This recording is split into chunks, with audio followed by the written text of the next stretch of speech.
Let's go. Okay, so our first question is going to be a prioritization type question. When we think of prioritization, we're thinking which of these conditions is most life-threatening, right? That's going to be our highest priority. In this question, we have an emergency room nurse who is receiving change of shift report on the following clients, and we're being asked which client should the nurse see first.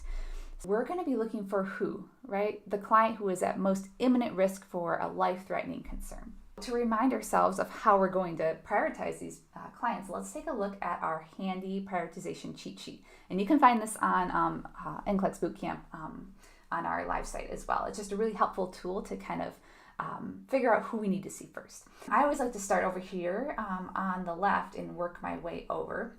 So first, I'm going to eliminate any stable and chronic issues. So the example I like to use for this, and we often see this as a distractor, is maybe a client with COPD who's having dyspnea on exertion. Well, would we expect a client with COPD to have dyspnea on exertion? Yes, we would expect that to happen. It's not good, right? Like clearly this is going to be a health condition that is going to lead to poor health outcomes in the long term. But dyspnea on exertion is expected in the process of COPD. And so if we had a client who was short of breath when they were up walking around, they had COPD, I wouldn't expect that to become a life-threatening concern within the next couple minutes, right? So that's why it's a lower priority. Okay, and then from there we can go over to our green area here. So that's going to be our routine tasks, expected findings, and psychosocial needs. So we often see psychosocial needs pop up in here. So this is going to be things like financial stressors, some kind of emotional distress, like the client's upset about something. And so what we need to remember is we're not saying that these aren't important, because they are. They're really important, right?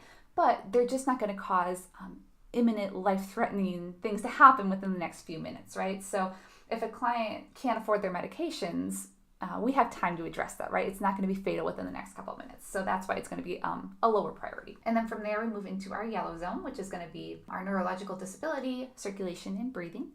Okay, and then our two biggies, which are going to be our airway and safety. And this makes sense if we think about it, right? Because if we have a client with an airway obstruction, how long do we have to intervene before this becomes life-threatening? Minutes, right? Not very long at all. So I have a lot less time to fix an airway issue than I do a financial stressor, right? So that makes sense.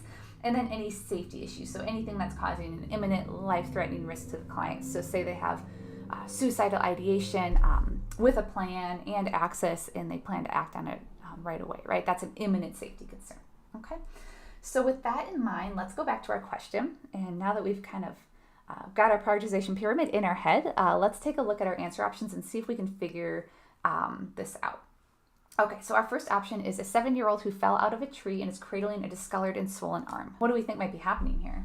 I'm thinking probably a sprain, strain, a fracture of that arm. So we definitely need to follow up, right? But is this going to be a life-threatening issue if we don't address them in the next 3 minutes? Probably not, right? But let's take a look at our other options to see if we can figure out if there's anything that's going to be a higher priority. We have a 3-year-old who's been vomiting for 12 hours and has a temperature of 103.6.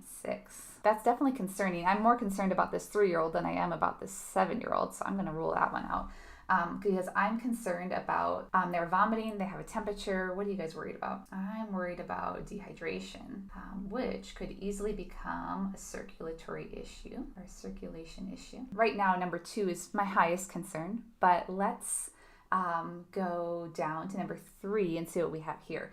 So here we have an 18-month-old who's vomiting and was found with an open bottle of drain cleaner. It sounds like they've ingested this drain cleaner, right? They have an open bottle of drain cleaner and they're vomiting. So I think it's safe to assume that they have ingested drain cleaner. And what do we know about drain cleaner?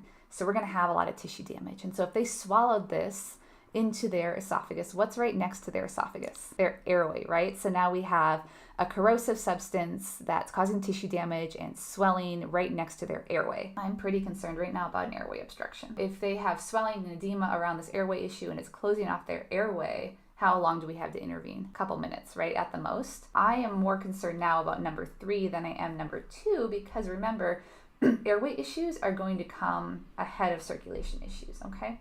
So 3 is right now topping my list, but let's take a look at number 4. We have a 5-year-old with epilepsy who experienced a seizure 30 minutes ago that lasted 3 minutes. I think if we look, we could say seizure is probably a neurological issue, right? Which is still not going to top airway. Also, what would be the criteria for status epilepticus? Does anybody know? We'd have to have a seizure that was lasting over 5 minutes, right? And this client had a seizure 30 minutes ago. So there's nothing happening right now that we're being told of. So I think we could say they're fine, right? There's nothing going on right now.